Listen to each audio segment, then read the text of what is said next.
Hi, this is Kim from Khan Academy, and today we're learning more about Brown versus Board of Education of Topeka. Decided in 1954, Brown versus Board was a landmark case that opened the door for desegregation and the modern civil rights movement. In Brown, the Supreme Court ruled that segregated schools for white and black children, which had been prevalent throughout the American South since the 1896 decision in Plessy v.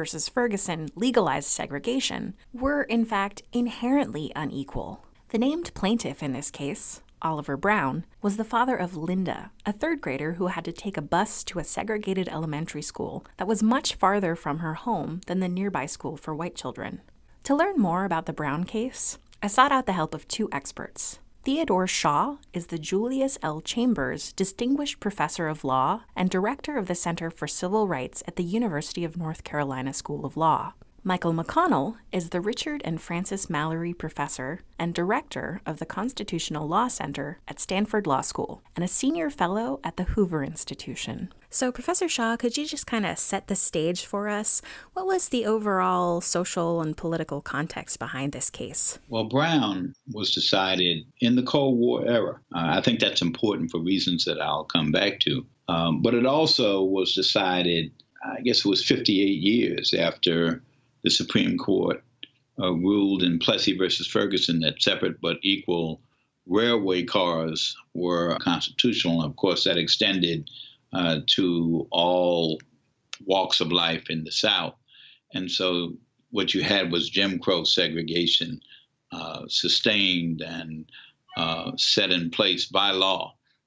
And Brown was the case that cracked the edifice of Jim Crow segregation. So it was an enormously important case. It came after a long campaign by the NAACP Legal Defense Fund to overturn Plessy. One thing that I think is really confusing about Plessy versus Ferguson is how it interacts with the 14th Amendment. So immediately after the Civil War, Congress passed and the states ratified the 14th Amendment, which gives equal protection under the law to all citizens. But then Plessy versus Ferguson, just a couple decades later, legalizes segregation. Can you talk a little bit more about how the Equal Protection Clause of the 14th Amendment has been interpreted in Plessy and then later in Brown versus Board?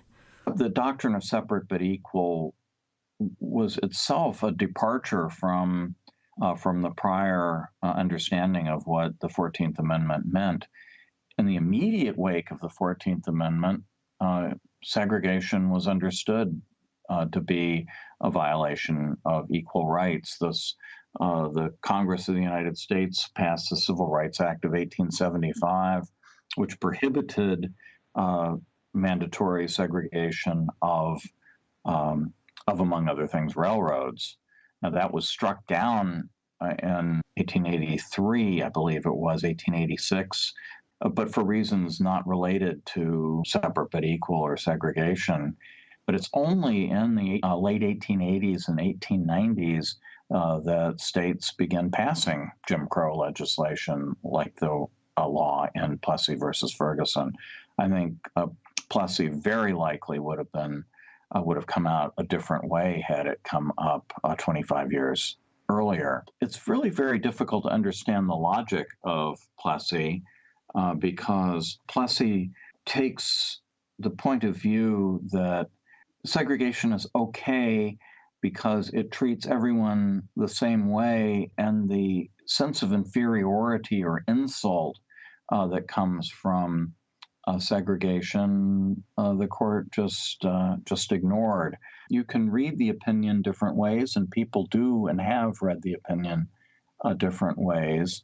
A portion of the opinion makes it sound as though this is a kind of social science conclusion that segregation breeds a feeling of inferiority that has a deleterious effect on the Black students' performance in school. There's a famous footnote in Brown versus Board of Education, footnote 11, in which some social scientists, and particularly a Dr. Kenneth Clark, did a series of tests, the doll tests, in which they showed black and white dolls who were otherwise identical to little children, little black children. And they asked who was the good doll, who was the bad doll, who was the pretty doll, who was the ugly doll. And the black children would invariably choose the white dolls as the better dolls and the black dolls as the inferior dolls. And then finally, the bombshell question, which one looks like you? And they would stop and choose the black doll. And many times tears would come to their eyes. And so this whole notion of the inferiority that segregation imbued in black school children was important. And the Supreme Court had some very eloquent language about that. Everyone knew that the only reason to have laws requiring black and white to be separate was because of the feeling on the part of the dominant white group that the African race was inferior. I think it was a failure of political will, really, rather than a matter of constitutional or legal logic that led to that. And then it took, almost 60 years before the Supreme Court would turn itself around. The late A. Leon Higginbotham, who sat on the Court of Appeals for the Third Circuit in Philadelphia, he used to say that Plessy was wrong the day it was decided. And I believe he was right about that. If you go back and look at the rationale stated in Plessy, it's not, it doesn't hold up. It's not an intellectually honest decision. And having said that, if you look at Brown, it really did not overrule Plessy on its face with respect to segregation and Jim Crow across the board. What it did was say that in the field of public education, separate but equal is unconstitutional. Separate schools cannot be equal. And what followed Brown was a series of cases in all kinds of areas in which the court, sometimes without much of an opinion, cited Brown, but struck down segregation in public libraries and public accommodations and transportation, et cetera. The case that settled the long-running boycott in Montgomery, Alabama, that catapulted Martin Luther King into the national and world stage. It was decided, it was resolved finally. The boycott was important, but it was resolved by this case that the Supreme Court decided, and it cited Brown. So Thurgood Marshall and the Legal Defense Fund had kind of been chipping away at the edges of segregation, and then they turned directly to school segregation in the Brown cases. So what kind of arguments did they use to challenge the system of school segregation? Thurgood Marshall and his co-counsel in the NAACP established a very careful strategy of one case at a time, sort of pushing the envelope of this idea that segregation is inconsistent with the demands of equal protection. And the interesting thing about Brown itself, the case challenging segregation in Topeka, Kansas. Why Topeka, Kansas? Why was this such an excellent place to raise the challenge? And the reason is that the schools in Topeka were very substantially equal in quality. In Topeka, they actually had integrated high schools and middle schools. It was only the elementary schools that were segregated. And the district court found, and the Supreme Court did not disagree, that in terms of their material advantages, that the black school was essentially just as good as the white school. And that's why the NAACP wanted to go after Topeka, because then it went to the principle of the thing. It's one thing to attack segregation when separate but equal is really just a fiction. But when separate but equal is a reality, at least pretty close to it, as in Topeka, you have to go after the actual principle that segregation is wrong in principle and not just wrong because it tends most of the time to lead to a material disadvantage. Brown was actually 5 cases. The Brown case itself came from Topeka, Kansas. In many ways, the Supreme Court might have chosen to lead with the Brown case because it wasn't part of the South. And so in some ways, it might have been viewed as taking pressure off of the South. But there were 5 cases altogether. There was a case out of South Carolina, a case out of Virginia, a case out of Delaware, a case out of Washington, D.C., and then the Topeka case. And the Brown family was actually not even the only family named Brown in the Topeka case. And the other Brown case did not have their father available as the lead voice, and they wanted a man. And so Oliver Brown was the one they chose. They stipulated that the schools were, in fact, equal in all respects. And of course, they weren't. It was never possible to make separate but equal. But they stipulated that these schools were equal, the black and the white schools, because they wanted the court to be able to, or to have to, confront the issue of whether separate but equal per se was unconstitutional. Interesting. So it's this place where they're hoping not to have a ruling that, for example, the schools for black children need to be brought up to code to be the same as white children, but they're trying to strike down the idea of segregation altogether.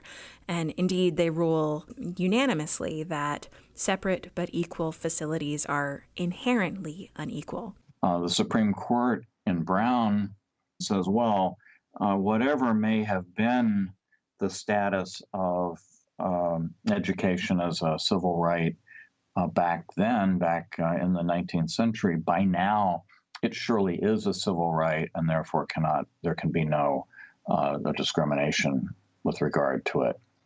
Then one other thing that changed that I think the Supreme Court doesn't refer to, but many historians think was surely in the back of their minds, has to do with foreign policy of all things. That during this time, the United States, in the wake of World War II, was playing a very major role in opposing colonialism, opposing communism, and trying to spread the gospel of liberty around the world. And when we had segregation at home, this looked like rank hypocrisy. This was the Cold War period. These soldiers came home from fighting a form of racism in Europe, Nazi Germany, the Holocaust. And when they came back to segregated America. And there are many stories that are painful about what their experiences were. But meanwhile, the United States is having this Cold War with the Soviet Union. And the Soviet Union was exploiting this inconsistency in what America said it was and what it was. And though the Supreme Court never said a word about that in the Brown cases, that was very much context for that decision. So what did it take for desegregation to really come about? Do you think we've achieved desegregation? Yes and no. There was a long battle to implement Brown. And in fact, for the most part, Brown was not implemented fully to the extent it ever was until the early 1970s, when the Supreme Court decided a case called Swan versus Charlotte-Mecklenburg Board of Education in North Carolina and sanctioned the use of busing. This does not depend upon what social scientists might think about how people do in school. This is a much more fundamental principle of equality under the law, that our law must treat black and white the same, that for the government to draw racial distinctions is fundamentally unequal and unconstitutional and wrong and unjust, fundamentally so, and not just as a matter of social science evidence. I don't want to sound despairing, but I think if anybody looks at our public schools today and many of our communities and our towns and cities and our counties, we have to acknowledge, honestly, that there's still a great deal of segregation. And there are many schools that are identifiably white or identifiably black, and now, Latinos, Hispanics, large degree of segregation there also. And even voluntary desegregation efforts have been found by the Supreme Court a few years ago to be largely unconstitutional and illegal, and that's tragic. But that doesn't mean that Brown wasn't significant. I was born in the year Brown versus Board of Education. The America that I grew up in is a very different country than the one that preceded it, in spite of our flaws and our warts.